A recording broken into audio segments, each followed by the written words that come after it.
Welcome to my YouTube channel J star learning up. पिछली video में हमने half chapter cover किया था, स्टेट ऑफ मैटर्स हमने स्टडी किया था। इसके बाद microscopic explanation for the properties of solid, ये पहली स्टेट है मैटर की जिसमें हम सॉलिड की माइक्रोस्कोपिक एक्सप्लेनेशन को पढ़ेंगे। Solids have a definite shape and a definite volume because the particles are locked into the place। इनकी डेफिनेट शेप और डेफिनेट वॉल्यूम होता है क्योंकि आपस में इसके जो पार्टिकल होते हैं बिल्कुल लॉक होते हैं, ठीक है, बिल्कुल टच होते हैं। और solid do not flow easily because the particle can not move. कि सॉलिड्स क्या हो सकते हैं, फ्लो नहीं कर सकते, मतलब बह नहीं सकते लिक्विड की तरह, ठीक है, क्योंकि इसके पार्टिकल आपस में बहुत ज़्यादा टच होते हैं। इसके अलावा solids are not easily compressible. जिस मैटर के पार्टिकल्स में स्पेस होगा, ठीक है, उसको हम कंप्रेस कर सकते हैं, जबकि सॉलिड के पार्टिकल्स में क्या है, स्पेस नहीं होता है, ठीक है, तो इसको हम कंप्रेस नहीं कर सकते इजीली। दूसरी एक्सप्लेनेशन लिक्विड की है, ये not easily compressible, definite volume, but because little free space between particle, कि इसको हम आसानी से कंप्रेस नहीं कर सकते, ठीक है, इसका वॉल्यूम भी डेफिनेट होता है और इसके जो पार्टिकल होते हैं उनमें थोड़ा स्पेस होता है, ठीक है। Liquid have an indefinite space because the particle can glide past one another। कि इसके पार्टिकल्स क्या होते हैं, इंडेफिनिट शेप में होते हैं, ठीक है, इंडेफिनिट शेप में होते हैं पार्टिकल्स। ये लिक्विड इंडेफिनिट शेप में होता है क्योंकि पार्टिकल इसके कोई आपस में टच होता है, कोई दूर होता है, ठीक है, कोई डेफिनेट पार्टिकल्स के बीच में भी डेफिनेट गैप नहीं होता और इसके पार्टिकल्स थोड़ा सा कहीं से ज़्यादा टच होते हैं, कहीं से ज़्यादा लूज होते हैं, ठीक है। Liquid flow easily because the particle can move slide past one another. कि लिक्विड क्या है, आसानी से बह सकते हैं, ठीक है। अगर पार्टिकल्स आपस में टच होंगे, एक दूसरे को बांध कर रखेंगे तो वो फ्लो नहीं कर सकता, जैसे कि सॉलिड। नेक्स्ट प्रॉपर्टीज आपकी आती हैं गैस की। गैस को क्या है, इजीली कंप्रेस किया जा सकता है, great deal of free space between particle, क्योंकि इसके पार्टिकल के बीच में बहुत ज़्यादा स्पेस होता है और ये गैस क्या है, फ्लो कर सकती है आसानी से। इंडेफिनिट शेप और इंडेफिनिट वॉल्यूम, इसका ना तो कोई डेफिनेट वॉल्यूम होता है, ना ही कोई इसका इंडेफिनिट शेप होता है। ये हमारी नेक्स्ट पॉइंट थे प्लाज्मा और बीईसी। नाम याद रखना है आपको कि प्लाज्मा क्या होता है, ये फोर्थ स्टेट होती है मैटर की।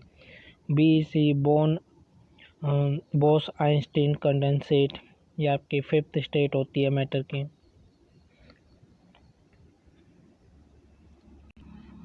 नेक्स्ट पॉइंट आपका है interchange in the state of matter.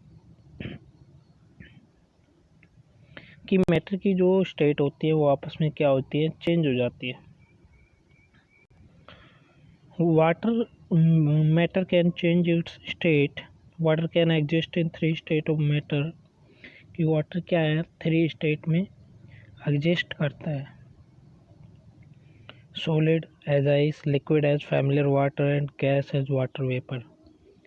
कि सॉलिड तो वाटर का फॉर्म जो होता है वो आइस होता है, लिक्विड जो नॉर्मल वाटर हम यूज़ करते हैं, और गैस उसको वाटर वेपर में कन्वर्ट करना है, यानी कि पानी जब भाप बनकर उड़ता है, वेपर बनकर उड़ता है, ठीक है ना, वो गैस की फॉर्म में होता है। और इसके अलावा matter can change its state. Matter अपनी स्टेट को चेंज कर सकता है, जैसे कि आपका यहाँ वाटर है, ठीक है, यहाँ वाटर है इसमें, और इस वाटर को हम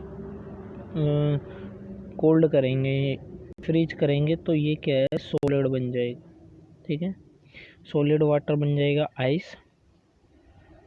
और अगर इसी वाटर को हम हीट करें, ठीक है ना, लिक्विड को, तो ये क्या करेगा, वेपर बनकर, भाप बनकर उड़ जाएगा। ठीक है, ये इसकी तीसरी स्टेट है। टेम्परेचर कम करने पर ये सॉलिड हो जाता है, टेम्परेचर ज़्यादा करने पर लिक्विड क्या है, गैस बन जाता है। इसके अलावा एक और पॉइंट है सब्लिमेशन। सब्लिमेशन क्या प्रोसेस है कि changing of solid directly into vapours on heating and cooling ammonium chloride, camphor, iodine, कि जो ये आपकी चेंजिंग सॉलिड, यानी कि सॉलिड अगर चेंज होता है सब्लिमेशन प्रोसेस के अंदर, तो वो डायरेक्ट क्या करता है, गैस बन जाता है, लिक्विड में कन्वर्ट नहीं होता है। पहले लिक्विड बनेगा उसके बाद वो गैस बनेगा, ऐसा नहीं होता। सब्लिमेशन में डायरेक्ट जो सॉलिड होता है वो डायरेक्ट गैस बन जाता है। ठीक है, जैसे कि आपका अमोनियम क्लोराइड है, कैम्फर कपूर होता है, कपूर को अगर हम बर्न करते हैं, जलाते हैं, तो वो डायरेक्ट क्या होता है, गैस बन जाता है। ठीक है, यहाँ पर एग्जाम्पल देखते हैं अमोनियम क्लोराइड का। ठीक है, अमोनियम क्लोराइड, मान लो यहाँ पर आपके पास एक बर्नर है। ठीक है, इसमें क्या है, बर्न हो रखा है। इस बर्नर के ऊपर आपने क्या किया है, एक स्टैंड रखा, एक स्टैंड रखा। उस स्टैंड के ऊपर, इस स्टैंड के ऊपर आपने क्या किया, एक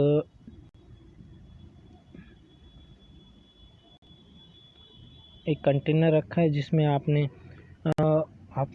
क्या किया, अमोनियम क्लोराइड को रखा है।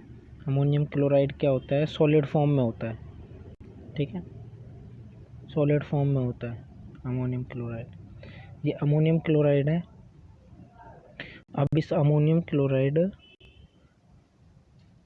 को क्या करना है, हीट करना है। इसके ऊपर एक फनल रखनी है। फनल मतलब एक कीप टाइप की, ऐसे कीप होती है एक फनल टाइप की। ठीक है, इसको उल्टा करके रखना है इसके ऊपर, और ऊपर क्या करना है, कॉटन लगाना है आपको। ठीक है, ऊपर से बंद कर देना है इस कीप को।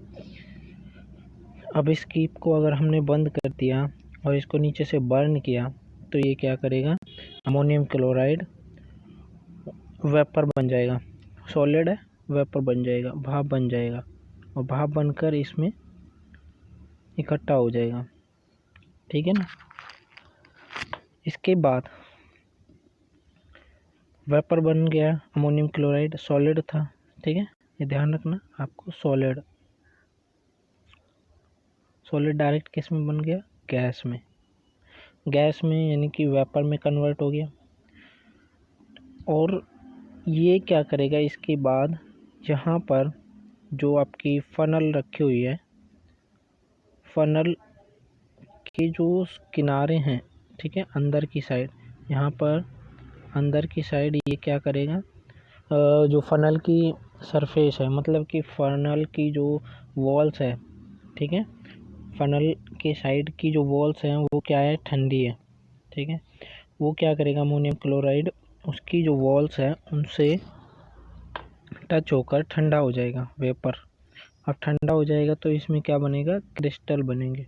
मतलब कि उसकी जो अमोनियम क्लोराइड है दोबारा से वो क्या आ जाएगा, सॉलिड फॉर्म में कन्वर्ट हो जाएगा, वेपर जो है ठंडे होने के बाद। ठीक है, ये हमारा एक छोटा सा एग्जाम्पल था। ठीक है,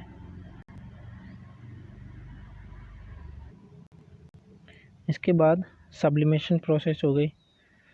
अब बात करें कि effect of change in temperature, temperature का क्या प्रभाव पड़ता है। Temperature effect on heating a solid varies depending on the nature of the solid and condition required in bringing the change. Temperature का बहुत बड़ा कंट्रीब्यूशन होता है कि ये इसकी स्टेट में चेंज कर देता है, जो इसकी अवस्था होती है उसमें बदलाव ला देता है। टेम्परेचर बढ़ाने पर क्या होता है, इसकी जो स्टेट है उसमें थोड़ा चेंज हो जाता है। On increasing the temperature of solid the kinetic energy of the particle increase which overcome the force of attraction between the particle, thereby solid melts and converted into the liquid. Temperature at which solid melt to become a liquid at atmospheric pressure is called the melting point. Melting point of ice is 273.16 Kelvin. देखो यहाँ पर ये बात कर रहे हैं कि on increasing the temperature of solid का टेम्परेचर बढ़ा दिया जाता है तो energy of the particle increase होती है, मतलब कि उसके जो पार्टिकल्स हैं उनकी एनर्जी जो है वो क्या है, बढ़ती जाएगी। जिन पार्टिकल से मिलकर सॉलिड बना हुआ है उन वो पार्टिकल की एनर्जी क्या है, इंक्रीज हो जाएगी। Which overcome the force of attraction, इसमें क्या होगा, फिर फोर्स ऑफ अट्रैक्शन आएगा और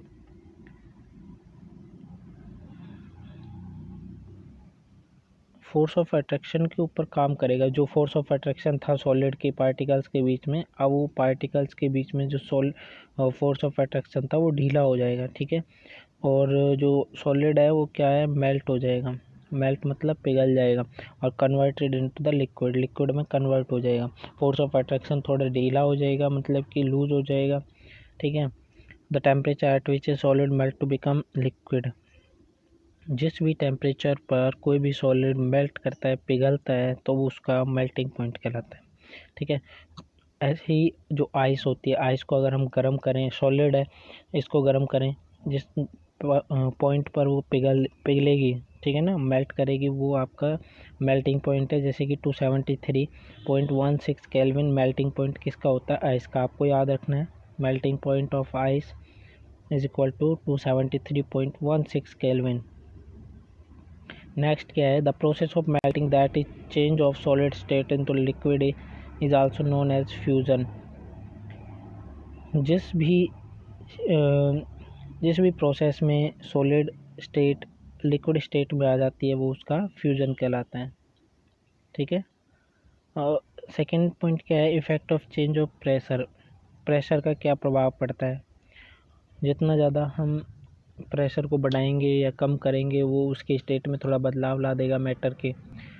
जैसे कि आपका applying pressure and reducing temperature can liquefy gases. Pressure को बढ़ाकर, ठीक है, अप्लाइंग प्रेशर लगाकर और टेम्परेचर कम करके हम किसी भी गैस को लिक्विड बना सकते हैं, ठीक है। जैसे कि आपका solid carbon dioxide is stored under high pressure. Solid CO2 get converted directly gaseous state on decreasing of pressure to 1 atmosphere without coming into the liquid state. This is the reason that solid carbon dioxide is also known as dry ice. क्या होगा कि solid sublimation process में solid से direct gas, gas से direct solid ये बनता था, ठीक है। ऐसे ही क्या है, आपकी कार्बन डाइऑक्साइड है। कार्बन डाइऑक्साइड पे प्रेशर बहुत ज़्यादा एग्जर्ट कर दिया, प्रेशर बढ़ा दिया, तो उस पर क्या है, जो हमारी कार्बन डाइऑक्साइड गैस है वो सॉलिड फॉर्म में आ गई, ठीक है, बिना लिक्विड बने। कुछ गैस क्या होती है, प्रेशर लगाने पर लिक्विड बन जाती है, जैसे कि LPG gas, CNG gas, compressed natural gas, LPG liquid petroleum gas, ठीक है। जो लाइटर वगैरह होते हैं, ठीक है, उनमें क्या होता है, गैस भरी होती है, वो लिक्विड होती है, ठीक है। घर में सिलेंडर होता है उनमें भी लिक्विड गैस होती है। ऐसे ही कार्बन डाइऑक्साइड जो गैस है वो डायरेक्ट सॉलिड फॉर्म में कन्वर्ट हो जाती हैं और सॉलिड फॉर्म में कन्वर्ट होने के साथ अगर हम उसको दोबारा से प्रेशर कम करें, ठीक है, तो वो दोबारा से क्या होगा, गैस बन जाएगा। सॉलिड CO2 क्या है, गैस बन जाएगा without coming into the liquid state, बिना लिक्विड स्टेट में आए वो गैस बन जाता है, ठीक है। और इसी को सॉलिड कार्बन डाइऑक्साइड को ध्यान रखना है आपको। सॉलिड कार्बन डाइऑक्साइड को क्या कहते हैं? Dry ice. ठीक है। नेक्स्ट पॉइंट आपका latent heat, important point. Latent heat क्या होती है? Hidden heat which break the force of attraction between the molecule during the change of state. अब जो भी आपका मैटर है, ठीक है, उस मैटर के पार्टिकल में फोर्स ऑफ अट्रैक्शन काम कर रहा है, उसके मॉलिक्यूल्स को खींच के रख रहा है। किसके? कोई भी मैटर है, उसके जो मॉलिक्यूल्स हैं, पार्टिकल्स हैं, उनको वो बांध के रखता है। ठीक है। तो उन जो मॉलिक्यूल्स हैं उसमें से फोर्स ऑफ अट्रैक्शन को तोड़ देता है। इनमें जो टच हो रहे हैं, ठीक है, ये मॉलिक्यूल्स आपस में टच हैं, तो इसको क्या करेगा? ये ब्रेक डाउन कर देगा, इनको अलग अलग कर देगा। ठीक है। ये टच हैं आपस में, तो इनको क्या करेगा? अलग कर देगा। ये फोर्स ऑफ अट्रैक्शन हो गया। ठीक है। ये ब्रेक हो जाएगा। क्या हो जाएगा? फोर्स ऑफ अट्रैक्शन ब्रेक हो जाएगा। दूसरी बात, हिडन हीट होती है, मतलब छिपी हुई हीट होती है। ठीक है। Between the molecules during change of state, जब भी कोई भी मैटर की अवस्था चेंज होती है, स्टेट चेंज होती है, तो उसमें उसको ये लेटेंट हीट कहते हैं। ठीक है। हिडन हीट होती है जो फोर्स ऑफ अट्रैक्शन को तोड़ देती है, और ये मॉलिक्यूल्स के बीच में उपस्थित होती है जब आपकी कोई भी स्टेट चेंज होती है। ठीक है ना। जैसे सॉलिड से लिक्विड चेंज होगी तो उसमें लेटेंट हीट छिपी हुई होती है। ठीक है। लेटेंट हीट निकलती है। नेक्स्ट पॉइंट आपका फ्यूजन वेपराइजेशन। फ्यूजन सिंपल सा है, इसमें आपका हीट एनर्जी को हीट एनर्जी जो है उसमें requirement to change 1 kilogram solid of into the liquid. Heat energy को रिक्वायरमेंट होती है किसकी? 1 किलोग्राम सॉलिड को एक लिक्विड में चेंज करने की। ठीक है। वेपराइजेशन में हीट एनर्जी क्या करती है? 1 किलोग्राम लिक्विड को गैस में कन्वर्ट करती है। ठीक है। देखो मैं बताता हूँ, यहाँ पर कोई भी सॉलिड है, ठीक है, ये सॉलिड है, ठीक है, सॉलिड को क्या करेगी? हीट करेंगे। ठीक है। हीट करेंगे, 1 किलो सॉलिड है, इसको कन्वर्ट कर फ्यूजन में क्या होगा? ये कन्वर्ट हो जाएगा लिक्विड में। ठीक है। और यहाँ पर लिक्विड है। अब लिक्विड को क्या है, आप क्या करेंगे? एटमॉस्फेरिक प्रेशर पे, ठीक है, अब इसको बॉईल करेंगे, उबालेंगे। ठीक है। बॉईल करेंगे तो बॉइलिंग करने के बाद क्या होगा? ये आपका गैस बन जाएगा। ठीक है। गैस बन जाएगा। और ये कितना लिक्विड है? 1 किलोग्राम लिक्विड। और इसको कन्वर्ट करना, ये क्या कहलाएगा? आपका वेपराइजेशन, वेपर बनने की process. Thus we can say that pressure and temperature determine the state of substance. ये आपको बात याद रखनी है कि कोई भी मैटर की स्टेट चेंज करने में सबसे बड़ा जो योगदान होता है वो किस चीज़ का होता है? Temperature and pressure. ठीक है। इन दो चीज़ों का होता है। कुछ क्वेश्चन दे रखे हैं आपके, व्हाट इज़ वेपर वगैरह, ये क्वेश्चन 6 हैं, इनको आप देख लेना। Fourth point, evaporation and boiling. Evaporation में क्या होता है? लिक्विड क्या होता है? भाप बनकर उठता है, वेपर बन जाता है उसका। ठीक है। Particle of matter are always moving and are never at rest. ये पार्टिकल मैटर के हमेशा मूव करते रहते हैं, ये कभी भी रेस्ट में नहीं होते। Given temperature in any gas, liquid, solid, they are particle with different amount of kinetic energy. दो तरह की एनर्जी होती है आपके पास, एक काइनेटिक एनर्जी और एक आपकी पोटेंशियल एनर्जी। ठीक है। अब पोटेंशियल एनर्जी क्या होती है और काइनेटिक एनर्जी क्या होती है? काइनेटिक एनर्जी आपकी गतिज ऊर्जा होती है। काइनेटिक एनर्जी आपकी गतिज ऊर्जा होती है। जो भी कोई मैटर आपका यानी कि मोशन में होता है, ठीक है, वहाँ काइनेटिक एनर्जी काम करती है। दूसरा पोटेंशियल एनर्जी, कोई भी ऑब्जेक्ट अगर आपका ठहरा हुआ है, ठीक है, उसके पास पोटेंशियल एनर्जी है। जैसे कि पानी के बांध होते हैं, ठीक है, जो वाटर होता है ऊपर बांध, ठीक है, वो क्या है, पोटेंशियल एनर्जी है। जब वो नीचे गिरता है वाटर तो वो क्या है, उसकी काइनेटिक एनर्जी है। ठीक है,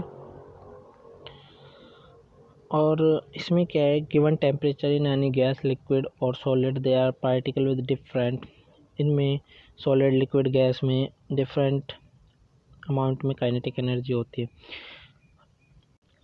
लिक्विड के केस में small fraction of particle at surface having higher kinetic energy is able to break away from the force of attraction of other particle get converted into the vapour. क्या होता है, having higher kinetic energy काम करेगी, इस पर बहुत ज़्यादा kinetic energy काम करेगी जब लिक्विड क्या होगा, वेपर बनकर उड़ेगा। ठीक है, उसके पार्टिकल मूव करेंगे तो उसमें काइनेटिक एनर्जी काम करेगी। ठीक है, इस this phenomenon of change of liquid into vapor at any temperature below its boiling point is called evaporation। देखो, evaporation की डेफिनेशन, कोई भी चेंज होता है लिक्विड जब वेपर में किसी भी टेम्परेचर पर बिलो इट्स बॉइलिंग पॉइंट, यानी कि बॉयल होने से पहले।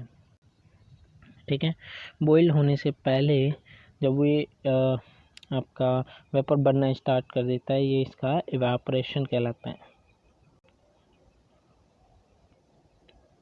फैक्टर अफेक्टिंग इवेपोरेशन, इवेपोरेशन क्या होता है कि कोई भी लिक्विड चेंज होता है वेपर्स में किसी भी टेम्परेचर पर, और वो टेम्परेचर ऐसा होता है कि वो उसके बॉइलिंग पॉइंट से कम होता है।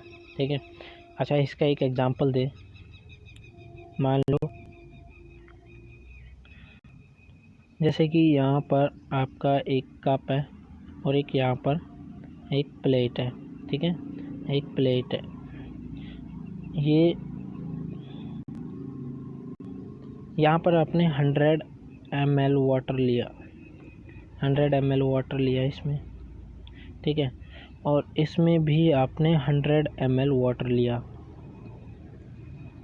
अब इस 100 ml वाटर को आपने क्या कर दिया, धूप में रख दिया। ठीक है,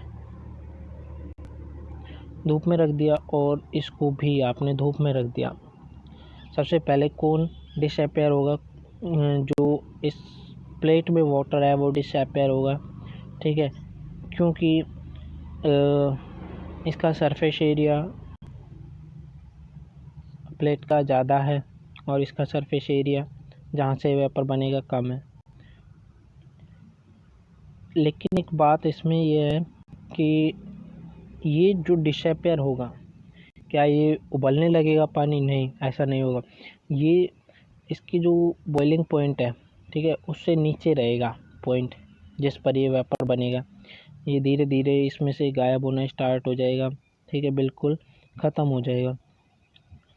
ये इसका बॉइलिंग पॉइंट नहीं होता, लेकिन फिर भी ये वेपर बनता है। ठीक है, ये इवेपोरेशन कहलाता है।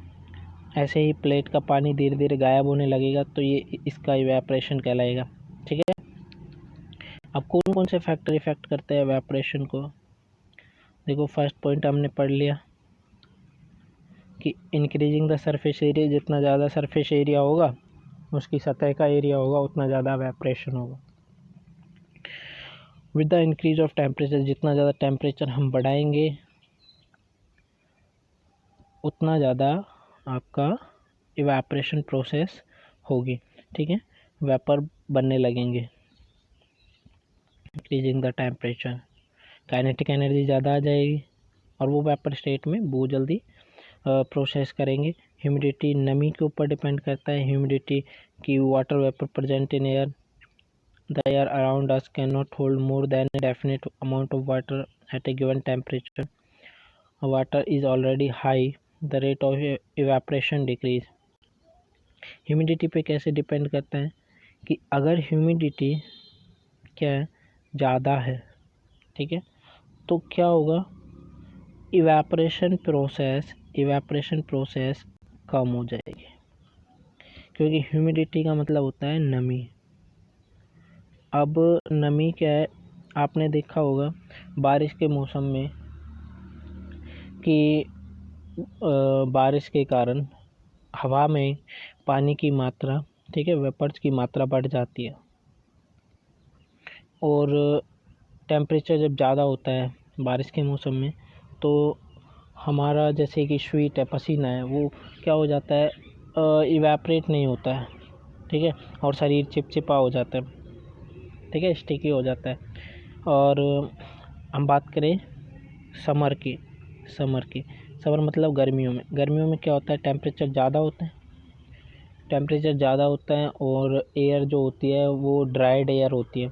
अब हवा में वेपर्स की मात्रा कम होती है तो उसमें इवेपरेशन ज़्यादा होगा। हवा में वेपर्स की जो कैपेसिटी होगी गेन करने की वेपर्स को, वो ज़्यादा हो जाएगी, ठीक है, क्योंकि उसके अंदर वाटर वेपर्स प्रेजेंट बहुत कम होते हैं या नहीं होते, तो वो उसको क्या करेगी, कंटेन करेगी वेपर्स को। ये ध्यान रखना है, ह्यूमिडिटी ज़्यादा होगी, नमी ज़्यादा होगी तो वो पानी लेने की कैपेसिटी कम हो जाएगी, उसकी वाटर वेपर्स की लेने की कैपेसिटी कम हो जाएगी, ठीक है। नेक्स्ट क्या है, इवेपोरेशन कॉज कूलिंग। ये आपको याद रखना है, इवेपोरेशन क्या करता है, कूलिंग इफेक्ट को शो करता है। कूलिंग मतलब ठंडा वाला इफेक्ट, ठीक है ना। The particle of liquid absorb energy from the surrounding to regain the energy lost during evaporation. हम आपको इसको एग्जांपल देके बताएं। देखो कूलिंग इफेक्ट कैसे शो करता है, जैसे कि यहाँ पर आपका एक कंटेनर है, ठीक है, उसमें लिक्विड भर रहा है और इसमें से वेपोराइजेशन प्रोसेस हो रही है, ठीक है। तो ये क्या होगा, आपका इवेपोरेशन प्रोसेस। इस इवेपोरेशन प्रोसेस में एनर्जी लॉस्ट होगी और ये कूलिंग इफेक्ट शो करेगा। जैसे कि आपका एक फ्राई पैन है, ठीक है, एक फ्राई पैन है। इस फ्राई पैन में आपको क्या करना है कि आपको इसको हीट करना है, ठीक है, गैस पे इसको हीट करना है। इसको हीट करेंगे, ठीक है, खाली फ्राई पैन को हम हीट करेंगे और इसको गैस को बंद करके, ठीक है, इसको हटा लेंगे।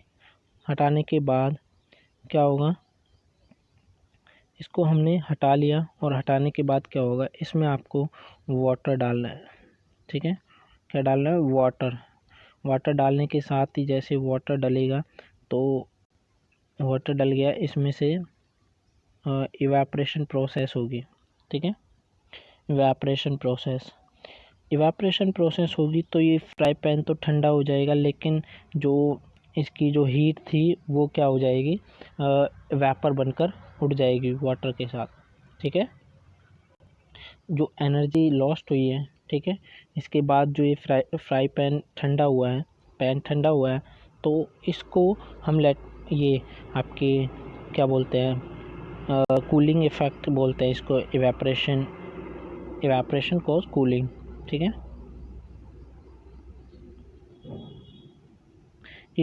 जैसे कि आपने एग्जांपल देखे दूसरा, तो जैसे पेट्रोल वगैरह होता है, कभी आपने इसको टच किया हो, एसीटोन वगैरह, ये आपके जो हथेली होती है, हाथ होता है, उस पर क्या करता है, उसकी हीट को एब्जॉर्ब कर लेता है और आपको ठंडा ठंडा लगता है, ठीक है, ठंडा लगता है।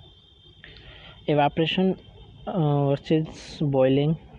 Boiling is a bulk phenomenon. Particle from the bulk of the liquid change into the vapor state. Evaporation is a surface phenomenon. Particle from the surface gain enough energy to overcome the force of attraction present in the liquid and change into the vapor state. देखो इन्होंने इसकी compare कर रखी है, evaporation versus boiling. Evaporation process और boiling में क्या होता है कि बहुत ज़्यादा मात्रा में क्या होता है, जो लिक्विड होता है वो कन्वर्ट होता है किस में, वेपर में, ठीक है। जबकि इवेपोरेशन में आपने बॉइलिंग देखा है, जैसे वाटर उबलता है तो उसमें बहुत ज़्यादा मात्रा में वो भाप बनकर उड़ता है, ठीक है, बॉइलिंग में। लेकिन इवेपोरेशन में जैसे कि है, इवेपोरेशन में उसकी सिर्फ सतह, ऊपर की सतह से क्या होता है, वेपर्स बनते हैं, ठीक है, सरफेस फेनोमेनो है, ठीक है, प्रोसेस। नेक्स्ट आपका kelvin and Celsius scale. Kelvin is the SI unit of temperature, कि ये आपको याद रखना है। केल्विन जो है, केल्विन आपका एसआई यूनिट होती है किसी भी टेम्परेचर की, ठीक है। अगर हमसे डायरेक्टली क्वेश्चन पूछे what is the SI unit of temperature, we will write about kelvin. Kelvin is the SI unit of temperature. 0 degree Celsius equal to 0 degree Celsius, ठीक है, 0 डिग्री। तो 0 पे याद रखना है आपको 273.16 केल्विन, ठीक है, ये इसके इक्वल होता है। और हम 0 डिग्री सेल्सियस को कितना लेते हैं, 273 केल्विन, ठीक है। 0 डिग्री सेल्सियस किसके बराबर होता है, 273 केल्विन के। यानी कि बोला जाए किसी भी चीज़ का टेम्परेचर, जैसे आइस का टेम्परेचर 0 डिग्री सेल्सियस है, तो हम बोलेंगे कि इसका टेम्परेचर 273 केल्विन है। और 0 डिग्री सेल्सियस पर ही क्या होता है, आइस मेल्ट होना स्टार्ट कर देते हैं, 0 डिग्री पर वो पिघलना स्टार्ट कर देते हैं। इसमें क्या है, ऐसा unit temperature kelvin, T temperature, ठीक है। ये आपका फॉर्मूला है। फॉर्मूला आगे हम इसको ढंग से समझेंगे। Kelvin scale of temperature has always positive sign, ये याद रखना है। केल्विन हमेशा टेम्परेचर पॉजिटिव होता है, नेगेटिव में नहीं हो सकता। यानी कि कोई भी अगर हम डिजिट लिखेंगे केल्विन की, ठीक है ना, तो वो पॉजिटिव आएगी उसका टेम्परेचर। यानी कि होता है स्टार्ट ये 0 से, 273 से होता है, 0 डिग्री सेल्सियस पे 273 से होता है, ठीक है ना। ये इससे नीचे नहीं जाएगा, 273 से नीचे नहीं जाएगा, टेम्परेचर इसका बढ़ सकता है, ठीक है। इसकी जो अमाउंट है वो बढ़ेगी, कम नहीं होगी, इसलिए पॉजिटिव साइन होगा। और आपका एटमॉस्फेयर मतलब ATM is the unit of measuring pressure exerted by the gas, किसी भी गैस के द्वारा प्रेशर लगाया जाता है वो एटमॉस्फेयर होता है, ठीक है ना।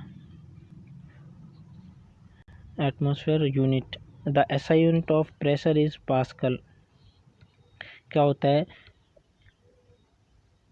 प्रेशर की जो यूनिट होती है SI, वो पास्कल होती है, ठीक है। प्रेशर की यूनिट क्या होती है, पास्कल। प्रेशर की यूनिट पास्कल, टेम्परेचर की यूनिट केल्विन, ध्यान रखना आपको। 1 एटमॉस्फेयर इक्वल टू 1.01 इंटू 10 की power 5 pascal. The pressure of air in atmosphere is called atmospheric pressure.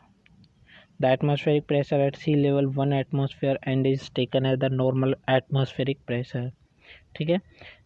1 atmosphere किसके बराबर होता है, 1.01 इंटू 10 की पावर 5, 01 इंटू 10 की पावर 5 पास्कल, ठीक है। और जो प्रेशर होता है आपका एयर का एटमॉस्फेयर में, वो एटमॉस्फेरिक प्रेशर कहलाता है। एटमॉस्फेयर मतलब आपके वातावरण में जो भी एयर का प्रेशर है, ठीक है, एटमॉस्फेरिक प्रेशर। और एटमॉस्फेरिक प्रेशर जो सी लेवल का होता है, समुद्र का होता है, वो 1 एटमॉस्फेयर के बराबर होता है, जो कि नॉर्मल एटमॉस्फेयर होता है, ठीक है ना, एटमॉस्फेरिक प्रेशर होता है। इसमें कुछ क्वेश्चंस है, ठीक है। नेक्स्ट वीडियो में हम कवर करेंगे इसके सारे क्वेश्चंस, और क्वेश्चन को हम अच्छे से डिस्कस करेंगे, ठीक है। आपके इसके सॉल्यूशंस जो हैं इससे रिलेटेड, ये चैप्टर आपका नेक्स्ट वीडियो में कंप्लीट हो जाएगा, ठीक है।